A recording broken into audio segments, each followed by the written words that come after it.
Oi, pessoal, boa noite, tudo bem com vocês?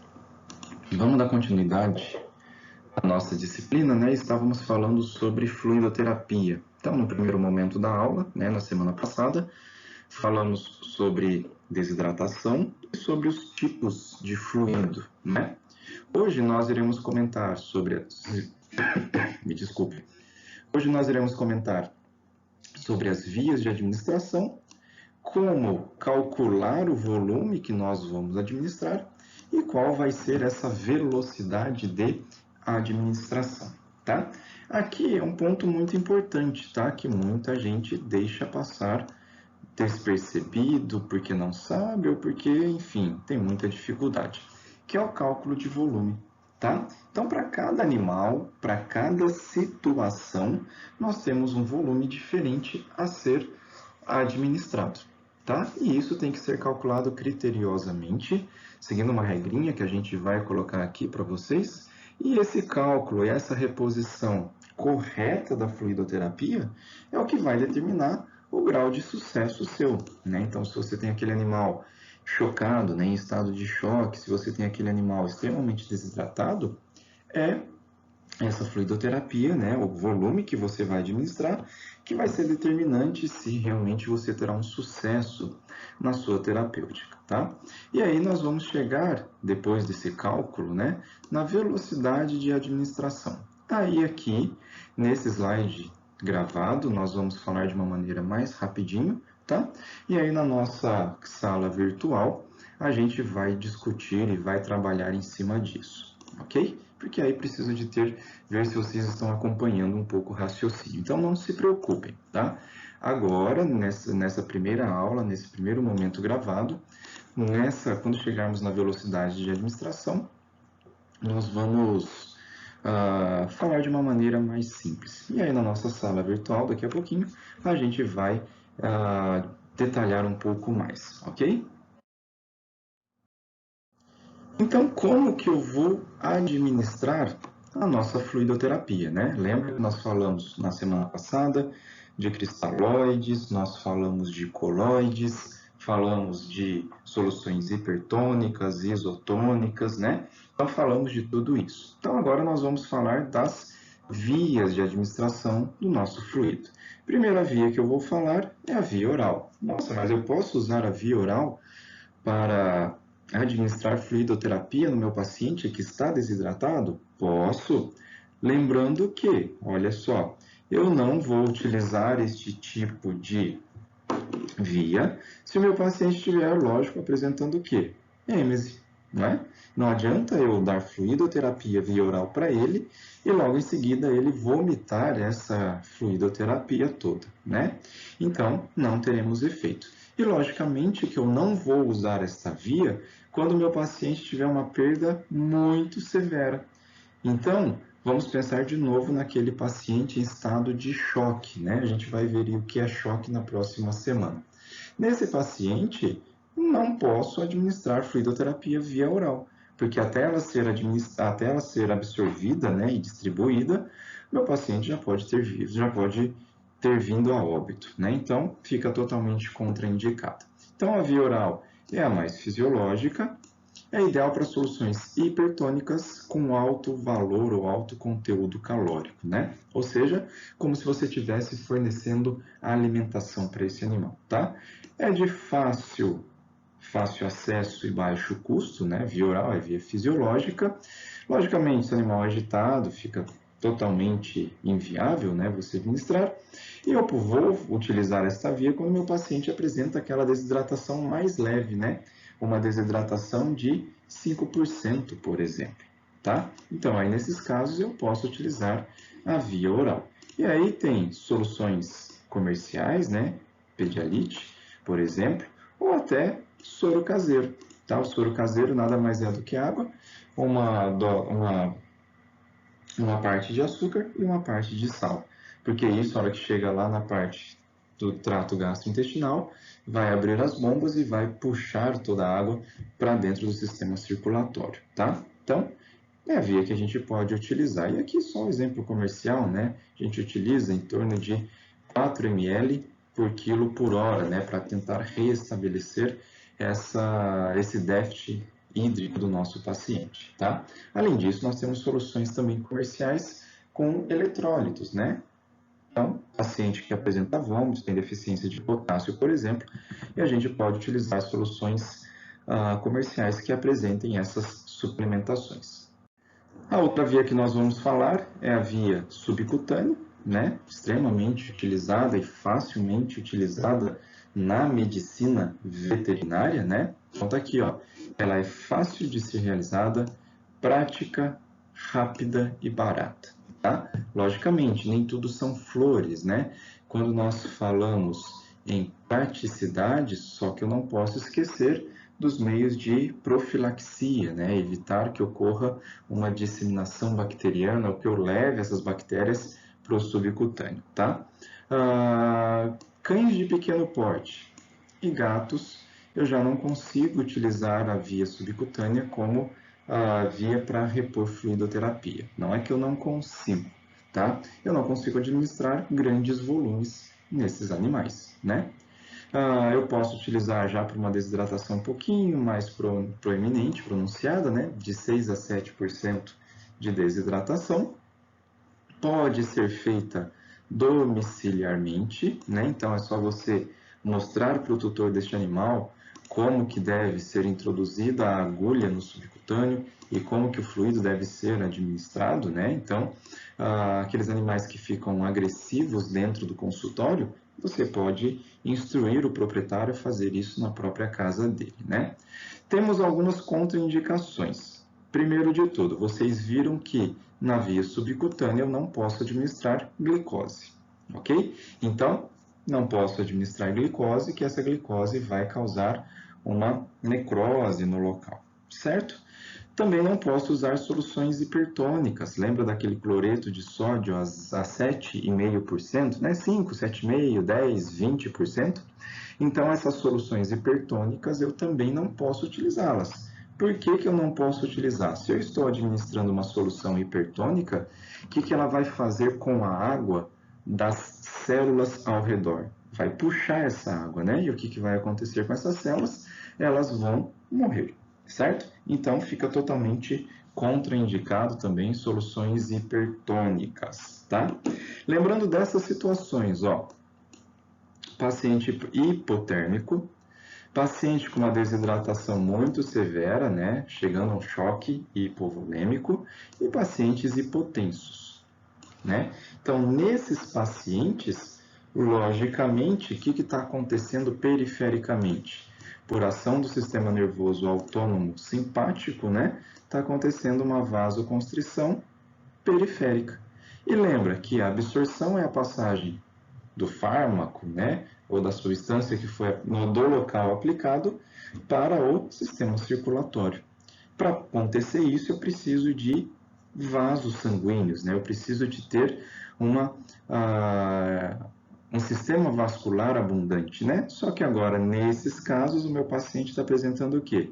Vasoconstrição periférica. Consequentemente, a velocidade de absorção vai ser bem menor, né?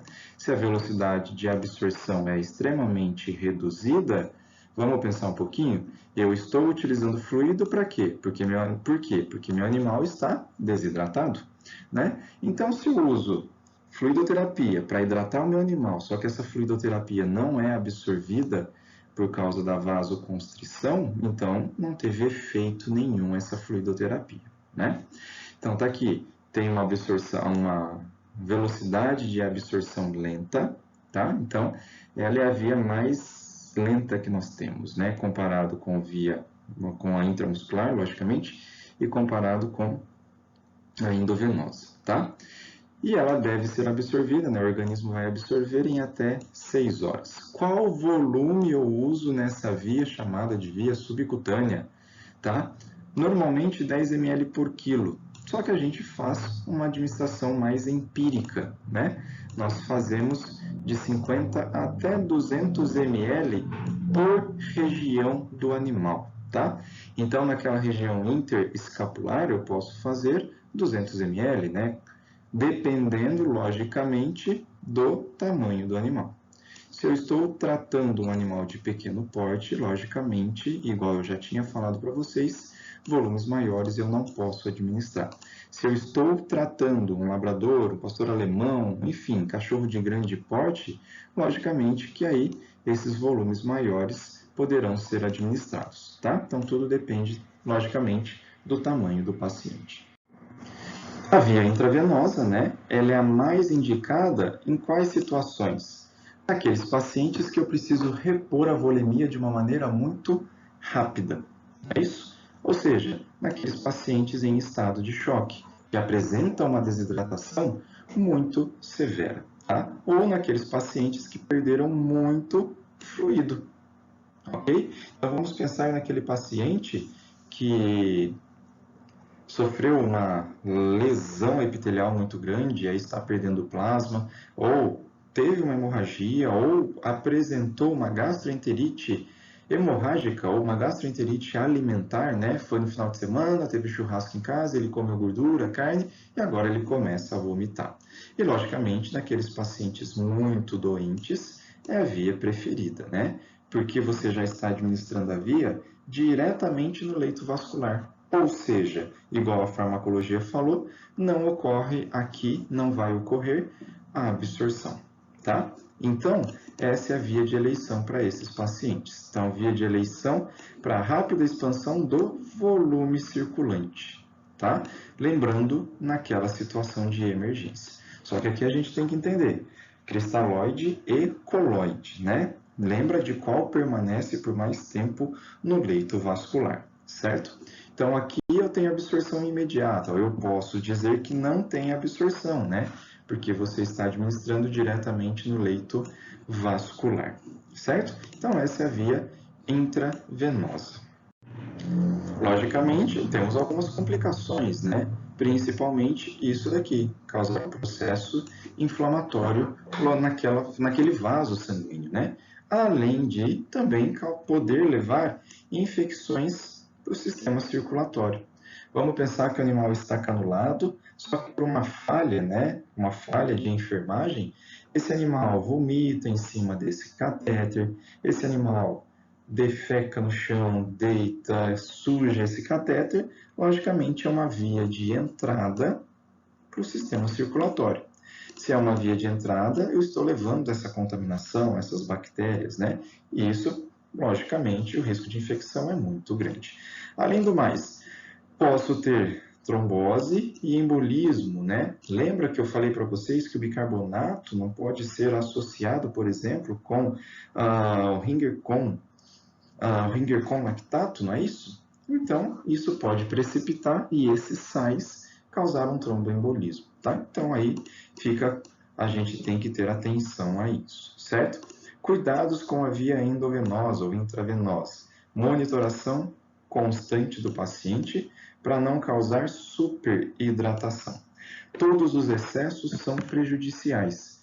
A falta de líquido, né? A desidratação é extremamente prejudicial e a superidratação também é prejudicial. Por que que ela é prejudicial? Porque aumenta a pressão hidrostática, né? E esse líquido extravasa. Lembra o que é uma pressão hidrostática? Lembra o que é uma pressão oncótica? Pressão hidrostática, pensa que isso daqui é o nosso vaso sanguíneo, tá? Agora, pressão hidrostática está forçando o líquido a sair de dentro do vaso sanguíneo. Imagina agora que você deu muita fluidoterapia para o nosso animalzinho. Consequentemente, você está aumentando essa pressão chamada de pressão hidrostática. E isso pode causar edemas. E quando a gente fala em edema pulmonar, a gente fala que não tem trocas gasosas e o paciente vai vir a óbito por causa desse edema pulmonar, tá? E aqui, ó, tá escrito, toda a literatura, consenso, permanência do cateter no máximo 3 dias no leito vascular. Logicamente, isso também vai de um bom senso. Imagina aquele paciente paciente renal, que você precisa deixar uma veia canulada e já pegou todas as veias disponíveis, não é isso? Logicamente, se a minha veia ela está bem canulada, eu vou deixar essa veia canulada, tá? Desde que eu faça toda a limpeza diária ou limpeza cada 2 vezes no dia, 3 vezes no dia, para manter viável esta veia, tá? Mas, no máximo 72 horas, se você tiver uma outra veia para acessar, é o indicado, tá? E aí a gente tem que ter bom senso para a escolha do local vascular. Se eu vou colocar ou administrar um grande volume, e esse volume precisa ser administrado numa velocidade muito rápida, logicamente eu vou pegar uma veia que seja mais calibrosa, né? Ou se é um paciente que tem os membros muito tortinhos, né? Pensa naqueles salsichinhas, onde a patinha da frente deles é extremamente tortinha, extremamente curta e torta, né? Eu posso pegar outros vasos, né? Como até a veia da orelha, né? Nesses animais que têm a orelha muito abundante, eu posso utilizar este vaso sanguíneo também. E aí, quais tipos, né, de equipamentos, ou catéteres, ou agulha, nós vamos utilizar na via intravenosa, né? Então, nós temos os catéteres, que só podem ser agulhados, né, que a gente chama de scalp. Ele tem uma borboletinha na sua ponta, já vou colocar a imagem dele aqui, tá? Numa veia periférica, que é o que a gente sempre, ou na maioria, a gente vai utilizar, que é chamado de abocate, ou um acesso central, que isso aqui é utilizado mais para procedimentos experimentais, né, onde você canula, por exemplo, a veia cava, e aí você deposita o fármaco, a fluidoterapia, diretamente lá na circulação, na grande circulação. Né? Você está depositando diretamente no átrio direito, que aí vai para o ventrículo direito e assim por diante. Tá? Então, é dessa forma que a gente pode utilizar a via intravenosa. Tá? Então, aqui nós estamos vendo os scalpes, tá? Que é isso daqui, a borboletinha que eu falei para vocês, é isso daqui, tá? Só que ela tem uma desvantagem, né? Isso daqui é uma agulha, tá? Então, é uma agulha rígida, tá? Igual aquela agulha que coleta sangue, faz a medicação intramuscular e assim por diante, tá? Ela é rígida. Por ela ser rígida e pelo animal movimentar o braço, essa agulha pode perfurar o vaso sanguíneo e você acaba perdendo esse acesso vascular, tá? Então, ele é indicado para aplicação de medicações rápidas, né, onde o animal não precisa ficar canulado e assim por diante, tá? Os abocates, né, os catéteres periféricos, são esses daqui, tá? Então, toda essa capinha aqui, ó, isso é o catéter, certo? Ele é como se fosse um canudinho, tá? E dentro dele nós temos uma agulha, né? Por onde você vai perfurar o vaso sanguíneo. Porém, a grande jogada, né? O bom desses catéteres é que conforme você perfurou o vaso sanguíneo e agora você tira a agulha que está dentro dele. E aí permanece no vaso sanguíneo apenas essa parte elástica, não elástica, né? Mas apenas essa parte flácida, tá? Ou seja, se o animal dobrar a patinha, movimentar, andar, não tem perigo de você romper ou lesionar ou perfurar o vaso sanguíneo, tá? Porque fica dentro da veia apenas a parte externa, né, deste catéter. E para vias de acesso central, né, logicamente você vai acessar, por exemplo, veia axilar ou veia subclávia, que são vasos de grosso calibre, e colocar, aí nós temos o mandril, né, e colocar todo esse catéter dentro da circulação central. Ok? Ou melhor, dentro da grande circulação. E aí vai até o átrio direito e aí você infunde toda a medicação ou toda a fluidoterapia diretamente neste local. Alguns cuidados que você deve ter com o catéter, né, colocado lá na veia. Você só pode colocar após preparação cirúrgica do local. O que seria isso? Asepsia, não é isso? Ou seja, aquele animal peludo, você vai fazer a tricotomia, você vai raspar a região e vai higienizar ou fazer a asepsia rigorosa dessa região. Por quê? Você vai perfurar a veia e acessar com um catéter, né? E esse catéter estará dentro do sistema circulatório, para você minimizar as chances de infecção. Aqui eu coloquei na inspeção pelo menos 3 vezes por dia, né? Quanto mais, melhor.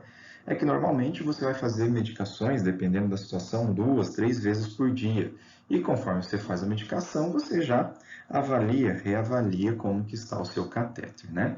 Aqui está escrito, ó, lavar o catéter a cada 6 horas com uma solução heparinizada. O que é essa solução fisiológica heparinizada? É colocar heparina dentro de um soro fisiológico, tá? Numa determinada concentração, certo? Para que é feito isso?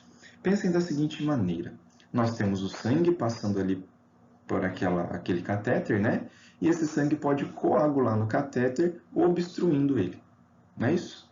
Então, a utilização dessa heparina serve para evitar que ocorra a formação de coágulos no catéter. Porque pensem da seguinte maneira, você canulou um gatinho, extremamente difícil, e, por fim, você demorou e conseguiu canular esse animalzinho. Só que agora o catéter entupiu. Entupiu por quê? Porque formou um coágulo de sangue ali.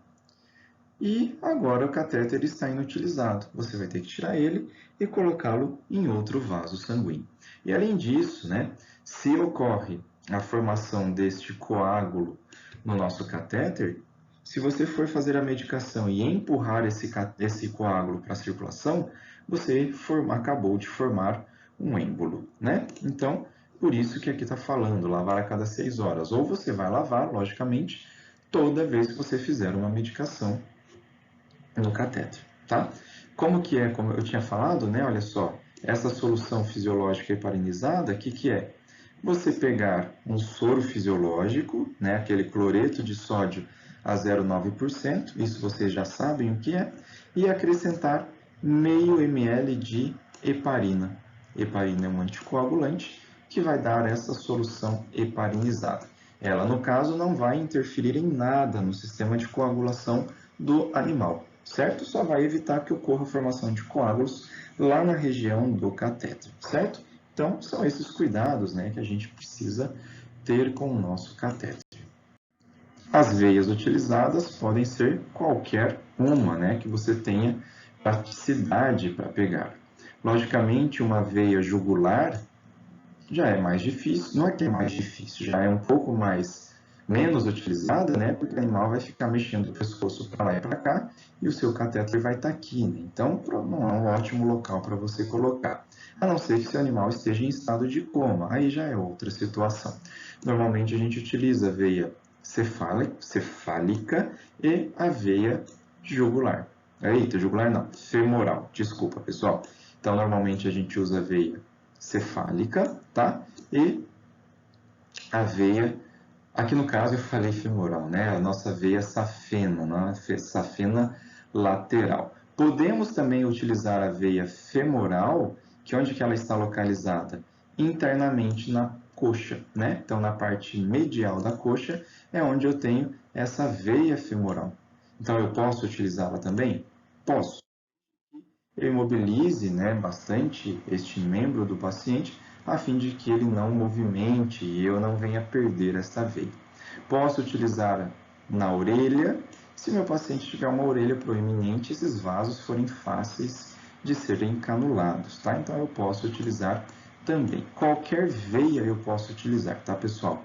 Desde que eu consiga estabilizá-la, desde que eu consiga fixá-la e fixar o catéter nela.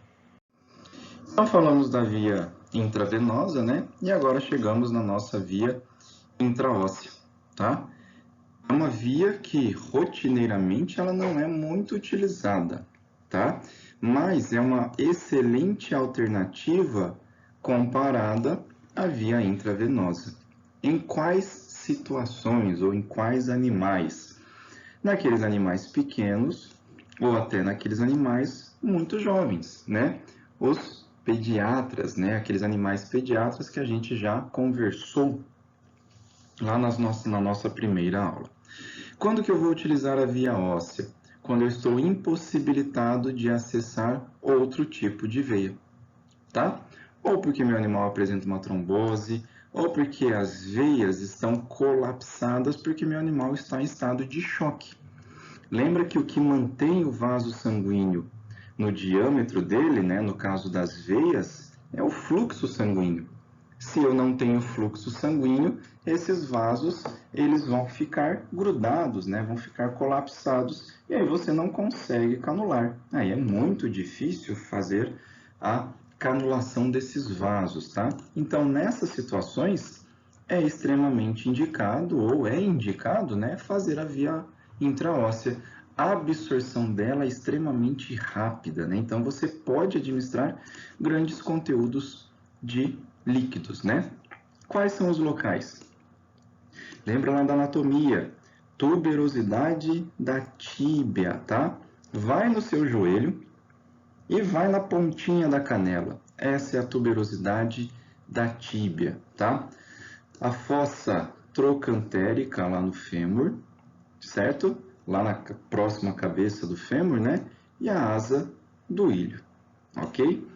Como normalmente nós vamos fazer isso em animais muito filhotinhos ou animais muito jovens, tá? A gente utiliza uma agulha hipodérmica mesmo para perfurar o osso e para entrar no canal medular, né? Fazer essa via intraóssea. Temos algumas complicações? Lógico que temos. Processo infeccioso ósseo, né? Uma osteomielite, porque você levou contaminante lá para dentro. Logicamente, dor quando o animal recobra sua consciência, né? Outras complicações, só que aí depende de uma má administração, né? De um mau procedimento, é fratura óssea, né? Então, tudo isso pode acontecer também. Ah, eu tenho que anestesiar e sedar o meu paciente para fazer essa via intraóssea? Não. Lembra que o seu animal ele já está entrando, está em estado de choque. Então, ele já tem um grau de depressão do sistema nervoso muito grande, o que favorece você a fazer esse procedimento sem qualquer tipo de anestesia. Então, essa imagem ela já apareceu para vocês, né, no momento passado. Olha só, fazendo uma transfusão sanguínea lá na fossa trocantérica do fêmur. Pode ser feita também, se o animal for um pouco maior, logicamente, na tuberosidade da tíbia, né? E, dependendo da situação, na asa do ilho, tá? Pode ser feito também aqui na região do úmero, tá? Mas normalmente são feitas nessas regiões, membros posteriores. Logicamente, se é um recém-nascido ou um pediatra, né, igual esse animalzinho que nós estamos vendo aqui, logicamente eu vou preferir fazer isso dentro do fêmur, né? Aqui uma transfusão sanguínea, provavelmente você não vai conseguir canular a veia deste animal. E temos também a nossa via intraperitoneal, tá? Para grandes volumes é uma ótima via de administração de fluido, tá? Logicamente só vou aplicar fluidos isotônicos. Se eu aplicar fluidos hipertônicos, novamente, o que ele vai fazer? Puxar a água dos vasos sanguíneos para dentro da cavidade abdominal. E aí, ao invés desse fluido ser absorvido, ele que vai promover uma desidratação maior no paciente, porque ele está puxando todo o líquido dos vasos sanguíneos, tá? Posso utilizar para qualquer animal, também para aqueles neonatos e para os adultos, tá? Não tem vantagem nenhuma sobre as outras vias, tá? Ah, então a via endovenosa e a via intraperitoneal, qual que é melhor? Logicamente, intravenosa. Via óssea, via intraperitoneal, via intraóssea, tá? Então não tem vantagens, né? Onde que é feita? Lá na linha alba, né? Aquela linha mediana, normalmente com uma agulha hipodérmica, né? E eu equipo para administração dessa fluidoterapia. Como complicações, os processos inflamatórios, peritonite, que é extremamente agressiva, né? Extremamente deletéria para o paciente. Desconforto abdominal, porque você estará infundindo uma grande quantidade de líquidos, né? E pode até perfurar órgão, dependendo da sua técnica, né? Mas aí é uma falha de técnica mesmo. E agora, nós vimos todas as vias, né? E agora, como que eu vou escolher a via? Tudo depende do grau de desidratação. Se é uma desidratação aguda ou crônica, ou se ele está perdendo continuamente esses líquidos, né? Se é uma perda aguda, logicamente, uma grande perda de líquido de uma forma aguda, eu tenho que repor isso de uma maneira bem rápida, né? Se é uma perda crônica, eu vou ter que administrar uma grande quantidade de fluido, logicamente, Só que agora eu não preciso ter essa emergência toda, tá? Depende também, então eu vou escolher a via mediante o tipo de fluido, então eu já sei que glicose não pode ser subcutânea, né? Então já tem um exemplo aí. Eu vou escolher a via mediante a sintomatologia clínica que o animal está apresentando e se apresenta risco de contaminação, por exemplo, se ele tem feridas ou lesões ou lacerações abdominais, de pele, por exemplo, logicamente eu não quero fazer intraperitoneal e levar todos esses contaminantes para dentro da cavidade abdominal, né? Então, tudo depende do risco de contaminação. Eu não quero levar a contaminação para dentro do canal medular, que aí é extremamente complicado você combater isso, né? Tudo depende da minha experiência clínica. Não adianta eu querer fazer intraóssea se eu não sei nem a anatomia do osso, né? Eu vou quebrar, eu vou fraturar esse osso, mas eu não vou fazer a fluidoterapia intraóssea, né? Tudo depende também se eu tenho veias acessíveis ou não. E, por exemplo, aqui está falando de dano ao catéter, né? Aquele animal, por exemplo, que fica mordendo, tirando todo o catéter que você põe e assim por diante. Logicamente, tem como nós remediarmos isso, né? Mas tudo depende principalmente do grau de desidratação, da minha experiência, tá? E se eu tenho ou não veias acessíveis, certo? Se eu não tenho veia acessível, logicamente eu tenho que partir para um outro método de administração de fluido. E agora chegamos na parte que muitos veterinários negligenciam, que é qual volume total que eu posso administrar. Não é simplesmente, o animal pesa 10 quilos, acho que 500 ml dá. Esse é um animal grande, então eu vou dar 1 litro para ele. Não, não é assim. Se você não fizer seu tratamento baseado em evidências, certo? Você não vai ter sucesso. Se você não tem sucesso, você não tem clientela. Se você não tem clientela, por que você fez veterinária, né? Então, olha só, qual o volume que eu vou administrar? Isso é baseado em 3 eventos, tá? Esses 3 eventos aqui. Primeiro deles, déficit de líquidos que meu animal apresenta. O que é isso?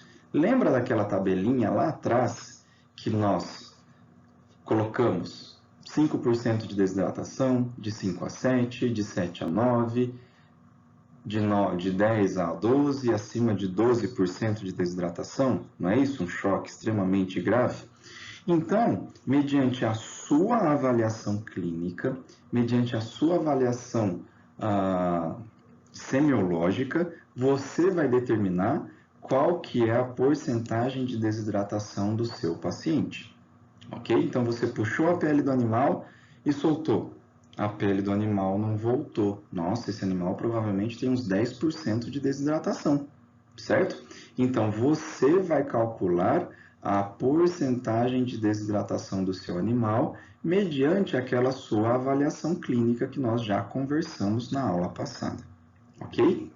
Você vai pegar essa porcentagem, multiplicar pelo peso do animal e multiplicar por um fator que é uma constante, que é o 10.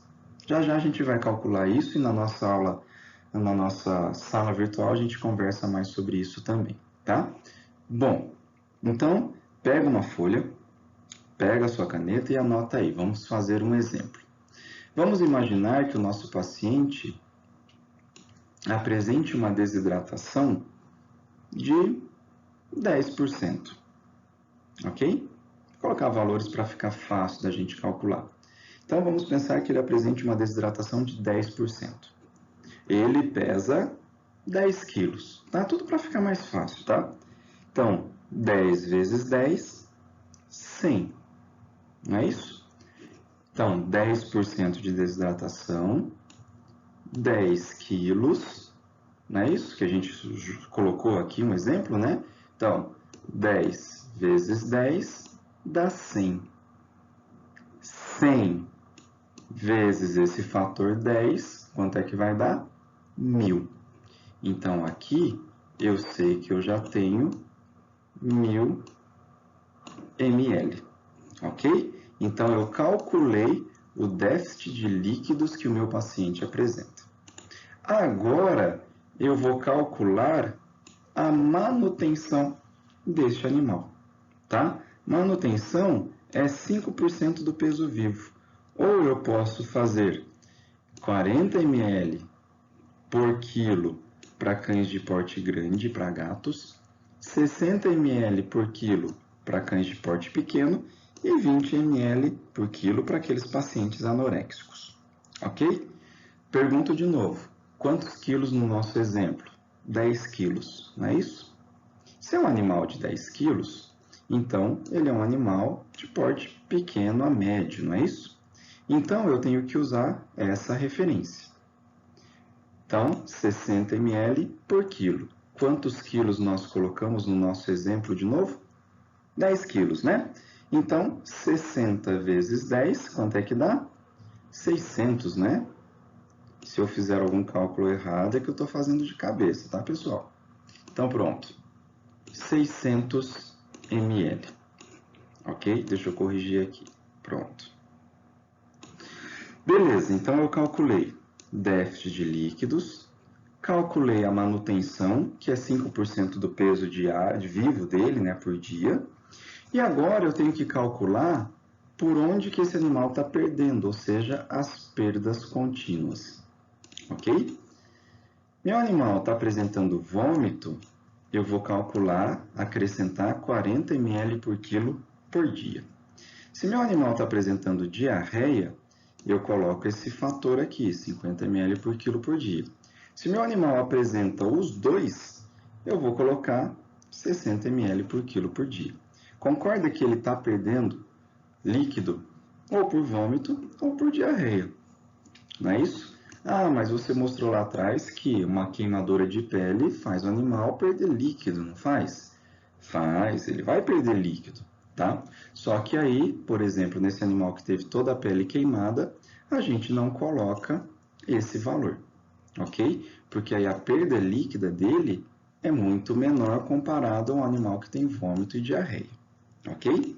Bom, então, vamos escolher aqui o que o meu animal está apresentando.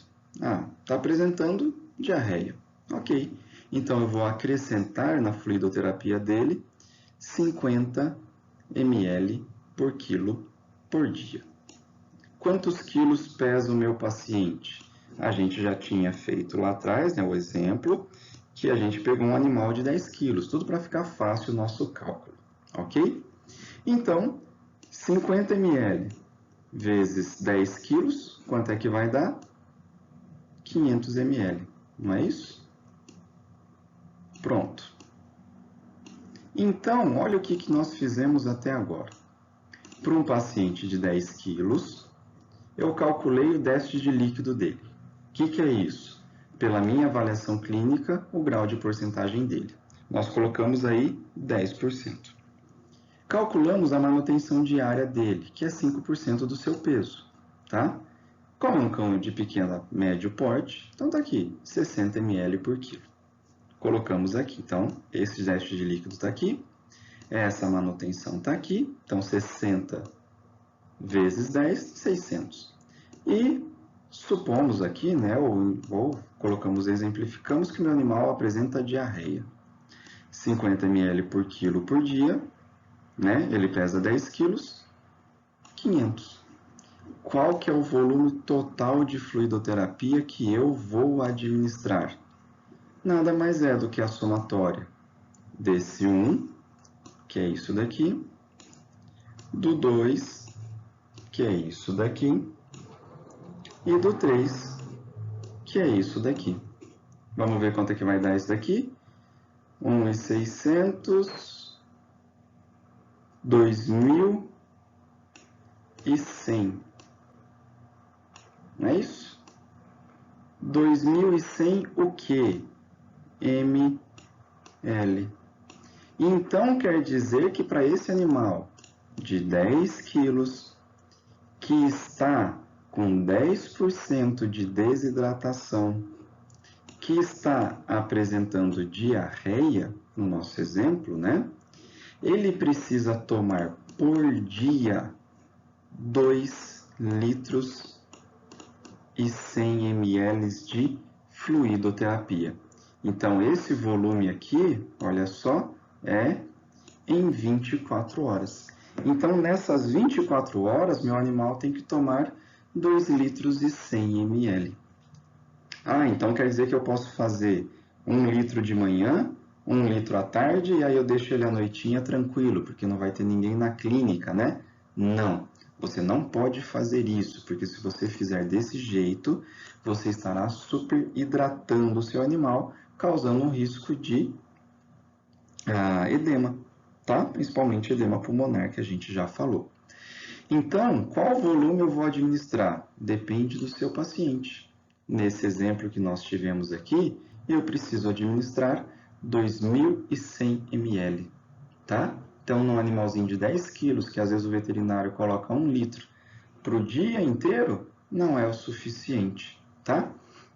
Então, aqui nós conseguimos chegar no cálculo correto da nossa fluidoterapia, tá? Aí na nossa sala virtual a gente conversa mais também sobre isso. Mas até agora, creio eu que ficou claro, certo? Eu vou apagar aqui e a gente vai continuar, tá? Podemos também fazer um cálculo mais simples, né, do volume a ser administrado, fazendo múltiplos da taxa de manutenção. Qual que é a taxa de manutenção do meu paciente? Do meu animal, 50 ml por quilo, tá? De novo, vamos lembrar que o nosso paciente hipotético apresente 10 quilos, tá? Então, a taxa de manutenção, 50 ml por quilo, isso em 24 horas. Lembra da porcentagem de desidratação que nós tínhamos colocado? 10% de desidratação, era isso? Então, nós vamos multiplicar essa taxa de manutenção em 2 vezes e meio a 3 vezes, certo? Vamos pegar 3 para ficar um cálculo simples. 3 vezes 50, 150. Não é isso? Então, quer dizer que para esse paciente, a manutenção dele agora é 150 ml por dia, tá? Bom, então, deixa eu corrigir aqui, pronto. Então, se a taxa de manutenção dele, agora, nesse animal, com 10% de desidratação, é 150 ml por quilo, quantos quilos ele pesa? 10. Vamos multiplicar isso daqui por 10? Vamos. Quanto é que vai dar? 1.500. 1.500 o quê? ml. Logicamente, é um volume um pouco menor do que aquele último cálculo que nós fizemos, tá? Eu prefiro fazer daquela outra forma, que aí nós temos um cálculo mais preciso, tá? Mas aqui também a gente consegue chegar no volume final da nossa fluidoterapia, tá?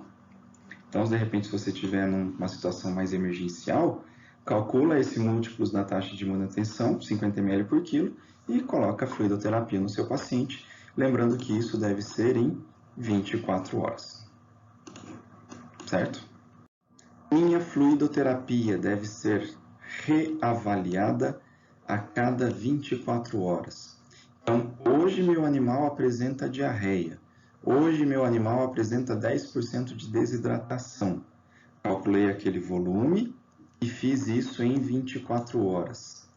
Depois de 24 horas, o que espera? Que o animal não esteja mais com 10% de desidratação, concorda?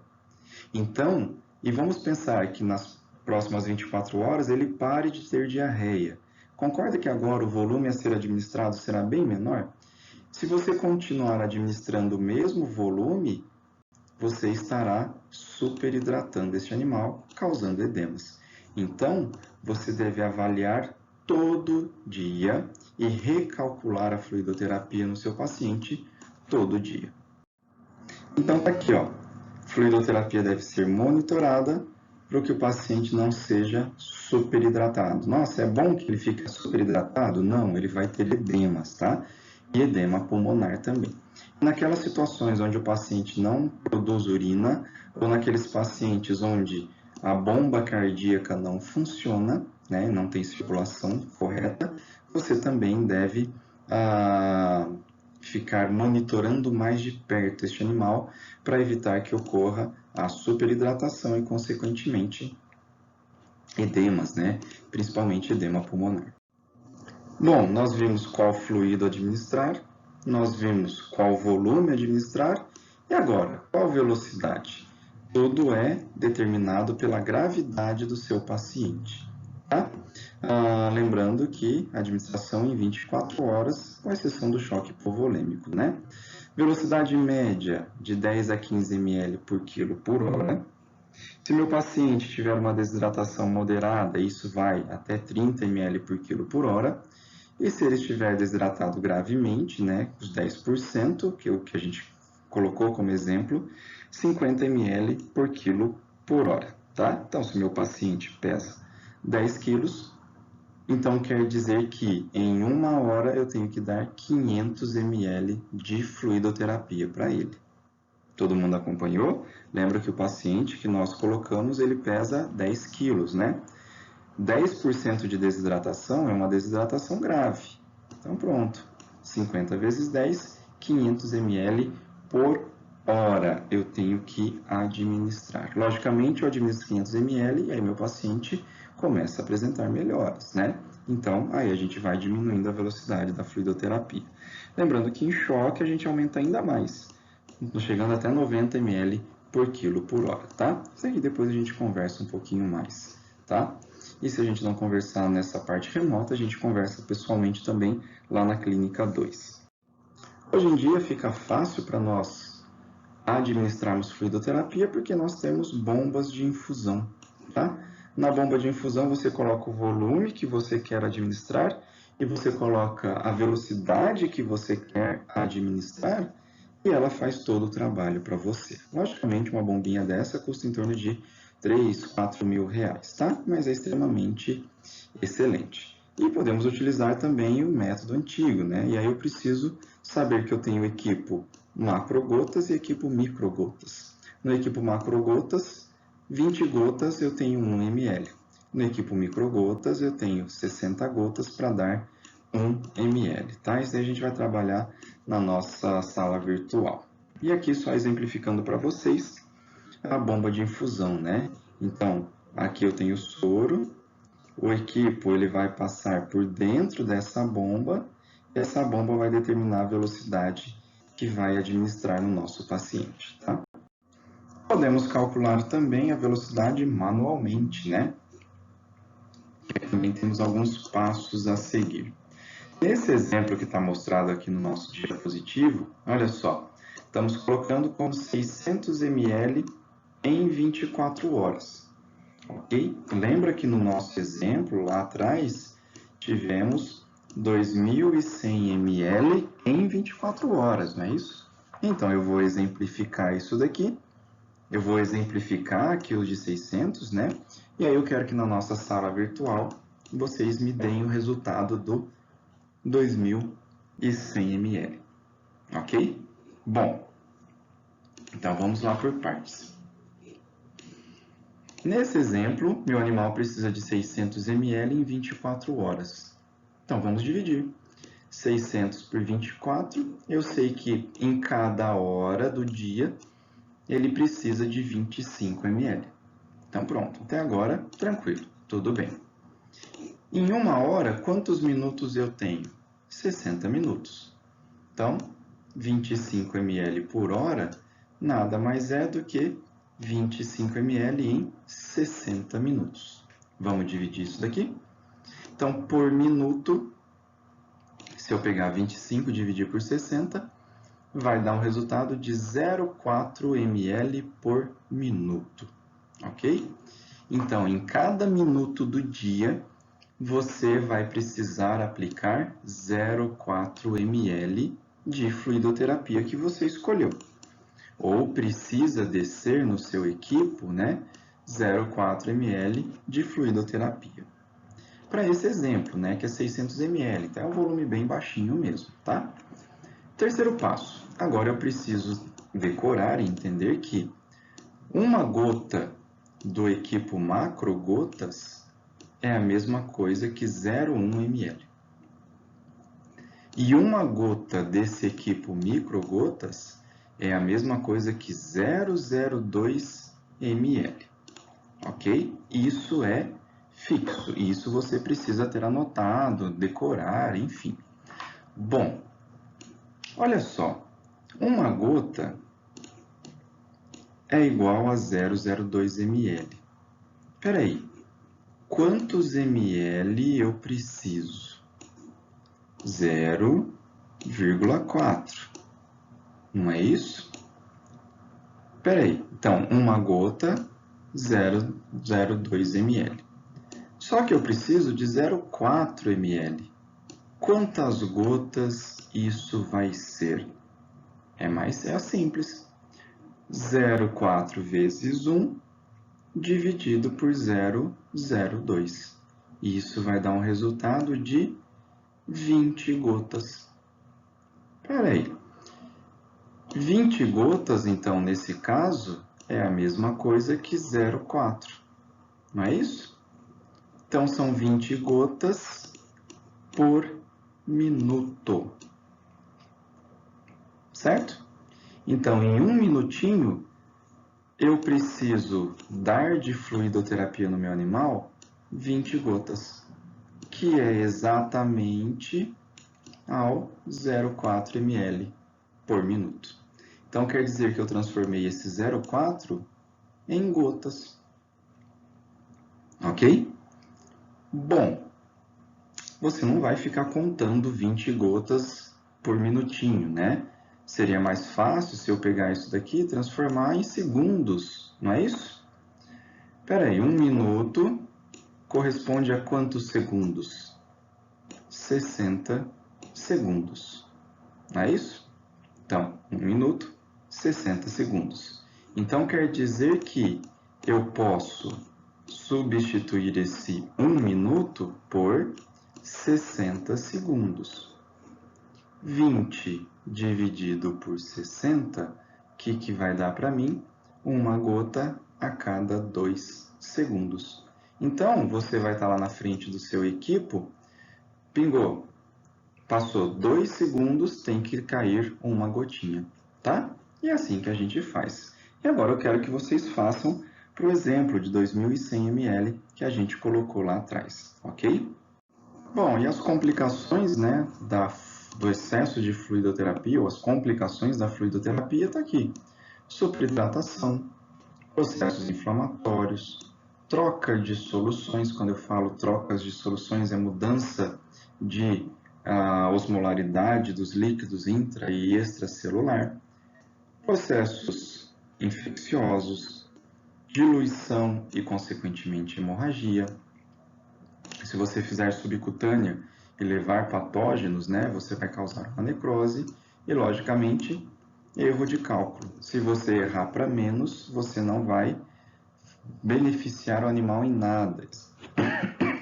E se você errar para mais, você está proporcionando edemas pulmonares, né? Então, essas são as complicações que a gente tem. Aqui os sinais de superidratação é corrimento nasal, secreção respiratória, né? Tosse, taquipneia, estertores pulmonares, ascite. Normalmente o animal apresenta estertores pulmonares e edema pulmonar antes da ascite, tá? Efusão pleural e tá aqui as crepitações que a gente falou, tá? Como que eu vou monitorar o meu paciente na fluidoterapia? O mais ideal é o peso do paciente, tá? Ele não pode emagrecer 5% do peso dele, significa que ele não está recebendo fluidoterapia ideal, tá? E, logicamente, pela produção de urina. Se agora você está normalizando fluidoterapia nele, os líquidos corpóreos nele, né? Provavelmente ele vai produzir urina. Então é aí que você vai monitorar o seu paciente. E, logicamente, né? Assim que a causa da desidratação for corrigida e o paciente beber e comer, eu vou suspender a minha fluidoterapia. Fluidoterapia para esse momento que o paciente não está se alimentando, não está bebendo água e está perdendo líquidos, né? A partir do momento que você fez uma boa terapêutica e tudo isso foi sanado, não tem mais o porquê de manter a fluidoterapia no seu animal, ok? Então é isso, pessoal. Aguardo vocês na nossa sala virtual. Espero que tenham gostado dessa aula. façam suas anotações e vamos tirá-las, ok? Grande abraço a todos.